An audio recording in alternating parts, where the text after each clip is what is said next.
অমুক ডাক্তারের ওসিলায় আমি ভালো হয়েছি, অথবা অমুকের ওসিলায় আমি চাকরি পেয়েছি, এরূপ মন্তব্য করা যাবে কি? ভাই, ওসিলা শব্দটি ব্যবহার করা যাবে না। প্রথম কথা, ওসিলা শব্দের মূল অর্থ হচ্ছে নৈকট্য।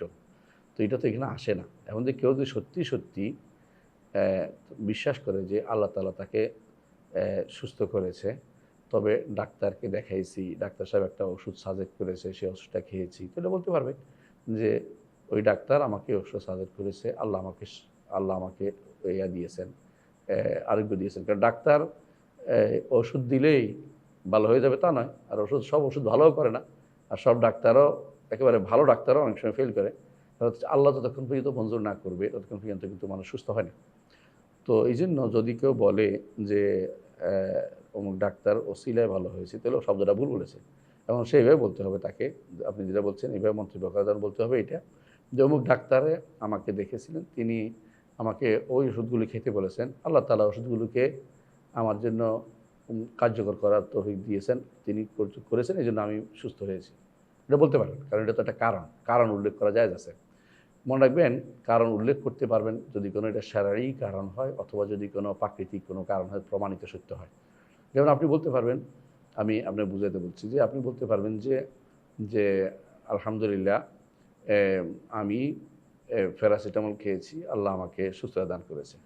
প্যারাসিটামলের মাধ্যমে আল্লাহ আমাকে সুস্থতা দান করেছে, এটা আমি মনে করছি। এটা বলতে পারবেন। আল্লাহ দিছে বলতে হবে। প্যারাসিটামলের মাধ্যমে হতে পারে কেন? এটা হতে পারে এই জন্য এটা প্রমাণিত সত্য। এটা যে প্যারাসিটামলের ভিতরে দ্রব্যগুণ আছে, দ্রব্যগুণের এইটা তৈরি করছে, ল্যাবরেটরিতে পরীক্ষা করে দেখছে, তাহলে এটা খাইতে পারে। কিন্তু আপনি যদি কোনো বলেন এমন জিনিস যে আমি কড়ি গলায় দিয়েছি, এজন্য আমি রোগ ভালো হয়ে গেছে, তাহলে বলতে পারবেন না। এর এর এটার মাধ্যমে রোগ ভালো হয়ে গেছে বলতে পারবেন না। কারণ কড়ি এটা শারীরিকভাবেও আসে নাই, আর ল্যাবরেটরিতে পরীক্ষা হয় নাই। তো যে কোনো জিনিস ল্যাবরেটরিতে পরীক্ষা হয় নাই বা শারীরিকভাবে আসে নাই, সেটা বলতে পারে না। সেটার মাধ্যমে আমি সুস্থতা লাভ করছি, এমন কথা বলতে পারবে না। কারণ এটা তখন শিরকে আসগর হয়ে যাবে। শিরকে আসগর হয়ে যাবে। আর এখানে যেটা বলেছেন ডাক্তার ওসিলায় আমি ভালো হয়েছি, এটা ঠিক না। ডাক্তার ওসিলায় ভালো হয় না কেউ। ভালো করতে হবে, ডাক্তার আমাকে ঔষধের ব্যবস্থা, প্রেসক্রিপশন দিয়েছেন, আমি সেই ওষুধটা খেয়েছি। খাওয়ার পরে আল্লাহ আমাকে সুস্থতা দান করেছেন, এটা বলতে পারবেন, কোনো সমস্যা নেই। যে আপনি যদি বলেন ডাক্তার ওসিলা শব্দটা আমরা ব্যবহার করতে নিষেধ করেছি একটু আগেই। ওসিলা না বলে ডাক্তারের মাধ্যমে আল্লাহ তাআলা আমাকে সুস্থ করেছেন বলতে হবে। আমি ভালো হয়েছি বলতে পারবেন না। কারণ আপনি ভালো হতে পারেন না। আল্লাহ আপনাকে ভালো করেছে। সব জায়গায় এভাবে বলবেন। সব জায়গায় এভাবে বলুন, আল্লাহ ভালো করেছেন। সবসময় এটা অভ্যাসে নিয়ে আসেন, আল্লাহ ভালো করেছেন। আপনি যে কেউ আমাদের অনেকেই বলি ভালো আছি। হ্যাঁ, এটা তো আল্লাহর উপর তাফাউল করা, যে আমি আল্লাহ সম্পর্কে আল্লাহ ভালো ধারণা করি, তিনি আমাকে সুস্থ রাখছেন, সুস্থ রাখবেন, এটা বলতে পারবেন। কিন্তু এমনি উত্তম হচ্ছে এটা বলা যে আল্লাহ আমাকে ভালো রেখেছেন, আল্লাহ আমাকে ভালো রেখেছেন।